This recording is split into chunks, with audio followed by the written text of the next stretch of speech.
ఓం శ్రీ గణేశాయ నమః. ఓం శ్రీ విష్ణు రూపాయ నమః శివాయ. నమస్కారం అండి. ఇక్కడ 2024 అక్టోబర్ మాసంలో ద్వాదశ రాశి వాళ్ళ మాస ఫలితాలు ఎలా ఉన్నాయో తెలుసుకుందాం. ముందుగా ఎవరైతే ఈ వీడియోని చూస్తున్నారో లైక్ చేయండి, షేర్ చేయండి, సబ్స్క్రైబ్ చేసుకోండి. మరియు ఈ వీడియో పైన మీ అభిప్రాయాలని కామెంట్ రూపంలో తెలియచేయండి. ముఖ్యంగా ప్రేక్షకులకి ఎప్పటిలాగే ఒక చిన్న క్లారిటీ ఇస్తున్నాను. చూడండి, అందరూ కూడా రాశి ఫలితాలు అనే వెళ్తున్నారు తప్ప యాక్చువల్లీ ఇక్కడ ఏంటి అంటే ముఖ్యంగా లగ్న కుండలి చాలా ఇంపార్టెంట్ అండి. రాశి ఫలితాలు అనేవి చంద్రాత్ మనం చూసుకుంటాం. ఇది గోచారంలో గ్రహాలు అనేది ట్రాన్సిషన్ అవుతూ ఉంటుంది. ఒక ఇంటి నుంచి అంటే ఒక రాశి నుంచి ఇంకొక రాశికి మారుతూ ఉంటారు. ఇలా మారేటప్పుడు ఈ మాస ఫలితాలు మనం చూసుకుంటాము. సో అన్ని గ్రహాలని మనం ఒక క్యాలిక్యులేట్ చేసుకుని సో ఎలాంటి ఫలితాలు వస్తాయని చెప్పుకుంటాం. అంటే గోచరంలో ఉంటున్న ఇది అంటే మెయిన్ లగ్న ఫలితాలు. లగ్నం నుంచి చూసుకున్నట్లయితే ఇప్పుడు ఫర్ ఎగ్జాంపుల్ ఇక్కడ లగ్నాత్ ఇప్పుడు వృషభ లగ్నం అయింది ఒక వ్యక్తి, సింహరాశి అనుకోండి.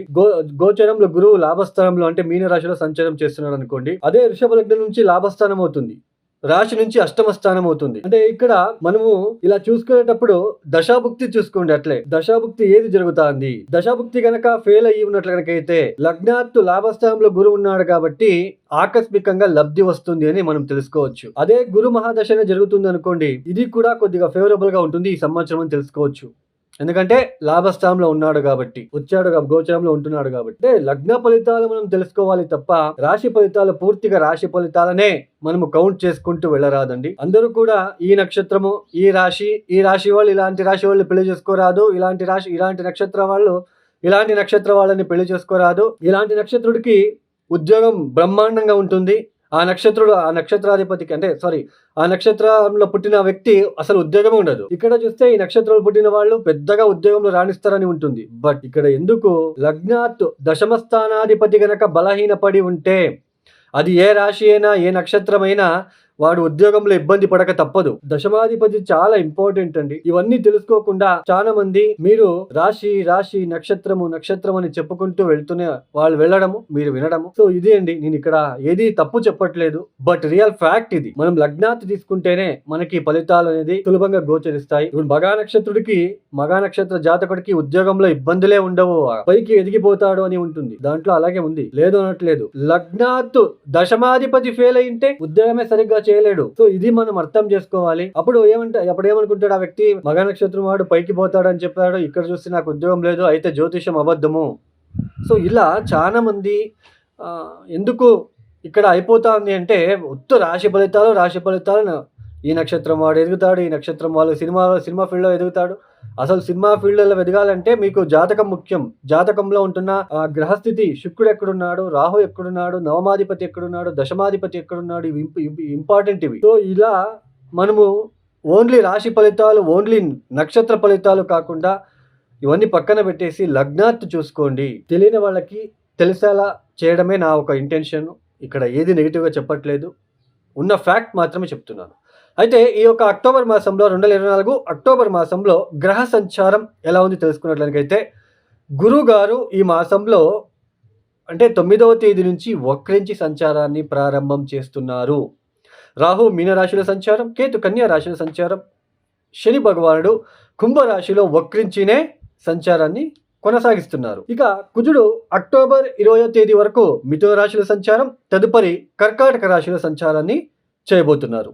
తన ఒక నీచ స్థానమైన కర్కాటక రాశిలో సంచారము. తర్వాత శుక్రుడు అక్టోబర్ 13వ తేదీ వరకు తులారాశి స్వక్షేత్రంలో సంచారం, తదుపరి వృశ్చిక రాశిలో సంచారం. ఇక్కడ శుక్రుడికి చూడండి, తులారాశి స్వక్షేత్రము, వృశ్చిక రాశి శత్రుక్షేత్రం. శుక్రుడు ఉన్నట్లు కనుకైతే అది డిపెండ్స్ ఆన్ వాళ్ళ ఎన్ని డిగ్రీలో ఉన్నాడు, ఏ నక్షత్రంలో ఉన్నాడో దాన్ని చూసుకొని చెప్పాలి ఫలితాలు. ఆ బుధుడు వచ్చేసి అక్టోబర్ 10వ తేదీ వరకు కన్యా రాశిలో సంచారం, తదుపరి తులారాశిలో సంచారం. ఇక సూర్యుడు అక్టోబర్ 17వ తేదీ వరకు కన్యా రాశిలో సంచారం, తదుపరి తులారాశిలో సంచారం. ఈ ఒక గ్రహ సంచారం రీత్యా ద్వాదశ రాశుల వాళ్ళకి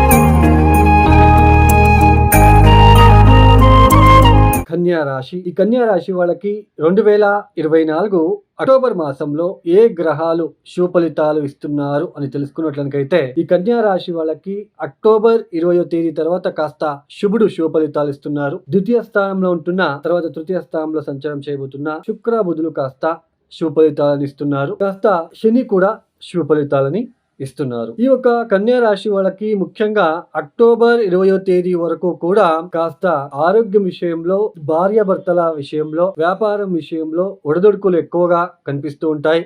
వృథా ప్రయాణాలు చేయవలసిన ప్రమేయం ఏర్పడుతూ ఉంటుంది. ముఖ్యంగా నిద్ర లేని రాత్రులు గడపాల్సిన ఒక ప్రమేయం ఏర్పడుతూ ఉంటుంది. అంటే రాత్రిపూట సరిగ్గా నిద్ర లేకపోవడము, హెడేక్ లాంటిది, మైగ్రేన్ లాంటిది, పిత్తానికి సంబంధించిన విషయంలో ఇబ్బందులు పడే సూచనలు ఉంటాయి. వృథా కోపతాపాలకి వెళ్లే సూచనలు ఉంటాయి. వృథా ఖర్చులు ఏర్పడుతూ ఉంటాయి ఒక మాసంలో. తర్వాత ఉద్యోగం విషయంలో కూడా కాస్త ఒడిదుడుకులు, ఇబ్బందులే ఎక్కువగా కనిపిస్తూ ఉంటుంది. ఉద్యోగం విషయంలో మానసిక ప్రశాంతత కోల్పోతూ ఉంటారు. స్ట్రెస్ ఎక్కువగా ఉంటుందని చెప్పుకోవచ్చు. పని భారం పెరుగుతుంది. ఇలాంటి సిచ్యుయేషన్స్ అక్టోబర్ 20వ తేదీ వరకు దాదాపు మీకు కనిపిస్తూ ఉంటుంది. తర్వాత మీకు ఫైనాన్షియలీ కూడా ఇబ్బందులు, ఒడిదుడుకులు అక్టోబర్ 20వ తేదీ తర్వాత ఎక్కువ సూచనలు కూడా కనిపిస్తూ ఉంటుంది. ఎక్కువ ఖర్చులు ఏర్పడుతూ ఉంటాయి.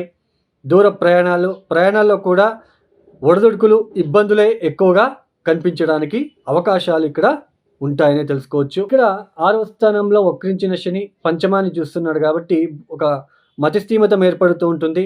అంటే బుద్ధి అని అంటాం. గంటకు ఒకసారి ఆలోచన పెరిగే అవకాశము, ఇలాంటి సిచ్యుయేషన్స్ ఎక్కువగా ఉంటాయి. విద్యార్థులు కూడా చదువుల పట్ల అశ్రద్ధత చూపించడానికి అవకాశాలు ఇక్కడ కనిపిస్తూ ఉంటాయి. తర్వాత ముఖ్యంగా మనకి 9వ స్థానంలో గురువు గారు వక్రించి సంచారాన్ని చేయబోతున్నారు. చేసే పనుల్లో ఆటంకాలు, అది శుభకార్యం కావచ్చు, తీర్థక్షేత్ర దర్శనాలు కావచ్చు, ఇలా మీరేమనుకున్నప్పటికీ కూడా ఆటంకాలు పెరిగే సూచనలు ఉంటాయి. భార్య లేదా భర్త విషయంలో, ఆరోగ్య విషయంలో జాగ్రత్తలు చూసుకోవాల్సిన ప్రమేయం ఏర్పడుతూ ఉంటుంది. కన్యా రాశిలో పుట్టిన స్త్రీలకు భర్త ఒక ఆరోగ్యం విషయంలో, తర్వాత ముఖ్యంగా ఇక్కడ వాళ్ళ ఉద్యోగం విషయంలో, వాళ్ళ ఆర్థిక విషయంలో కొద్దిగా వరీస్ పెరగడానికి, అంటే బాగా వరీడ్ అవ్వడానికి ఎక్కువగా ఆస్కారాలు ఈ యొక్క మాసంలో కనిపిస్తూ ఉంటుంది. ఎన్ని మనం ఇలా చెప్పుకున్నప్పటికీ కన్యా రాశి వాళ్ళకి కాస్త పెద్దగా ఈ ఒక మాసంలో బాగా ఉండదు అని తెలుసుకోవచ్చు. కన్యా రాశి వాళ్ళు మీరు గుర్తుపెట్టుకోండి, మీ లగ్నం ఏంటి, తర్వాత మీ దశాభుక్తి ఏంటి అని తెలుసుకోండి.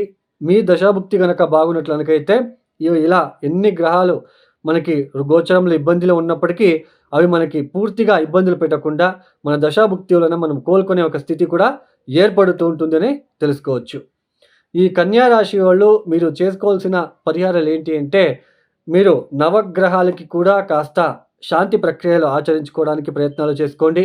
తర్వాత ముఖ్యంగా నవధాన్యాలని రాత్రిపూట లేదా సాయంత్రం పూట గుప్పెడు తీసుకొని అన్నీ మిక్స్ చేసేసి నానబెట్టేసి మరుసటి రోజు ఉదయాన్నే మీరు బెల్లంతో కలిపి రోడ్ సైడ్ ఆహారం లేకుండా ఉంటున్న ఈ యొక్క ఎద్దులకో, ఆవులకో తినిపించడానికి ప్రయత్నం చేయండి. గోచరంలో ఉంటున్న నవగ్రహ దోష నివారణ వల్ల మొక్కుకొని తినిపించడానికి ప్రయత్నం చేయండి. వరుసన 9 రోజులు చేసుకున్నట్లయితే వచ్చే ఇబ్బందుల నుంచి బయటపడవచ్చు. తర్వాత మీరు ఎక్కువగా ఆంజనేయ స్వామి గుడిలోన ప్రతి గురువారం అంటే ఇక్కడ కనీసం 3 గురువారాలు చాలు. 3 గురువారము 300 గ్రాముల శనగలు, 300 గ్రాముల బెల్లం తీసుకొని కొత్త పసుపు రంగుల వస్త్రాల లోపల కట్టేసి, మీరు మూట కట్టినట్లు కట్టేసి ఆంజనేయ స్వామి వారి పాదాల దగ్గర సమర్పించుకోవడానికి ప్రయత్నం చేయండి. గురువారము 3 గురువారాలు చాలండి. మీకు చాలా ఒక ఊపిరి పీల్చుకోవడానికి అవకాశాలు కలిసి వస్తాయి. తర్వాత ప్రతిరోజు కూడా మీరు గోవిందనామాలు చదువుకోవడానికి ప్రయత్నం చేయండి. ఈ యొక్క వీడియో మీకు నచ్చితే లైక్ చేయండి, షేర్ చేయండి, సబ్స్క్రైబ్ చేసుకోండి. సర్వే జనో సుఖినో భవంతు. ధన్యవాదములు.